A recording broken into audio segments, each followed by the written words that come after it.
بسم اللہ الرحمن الرحیم ایاک نعبد و ایاک نستعین. میں ایک منٹ بس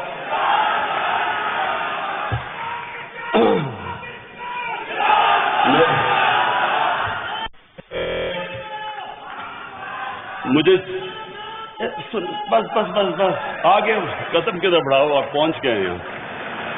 اچھا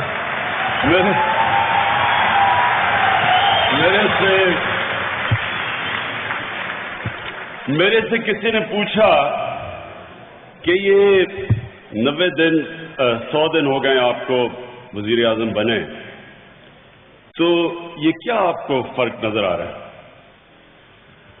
تو میں اس کو بتایا کہ کئی دفعہ میں گھر میں جب موقع ملتا ہے ٹی وی دیکھنے کا، تو میں ٹی وی دیکھ رہا ہوتا ہوں، کچھ ظلم ٹی وی پہ دیکھتا ہوں، غصہ چڑھتا ہے، تو بشرا بیگم ساتھ ہوتی ہے، میں کہتا ہوں دیکھو یہ کتنا بڑا ظلم ہو رہا ہے، تو وہ کہتی ہیں آپ پرائم منسٹر ہیں.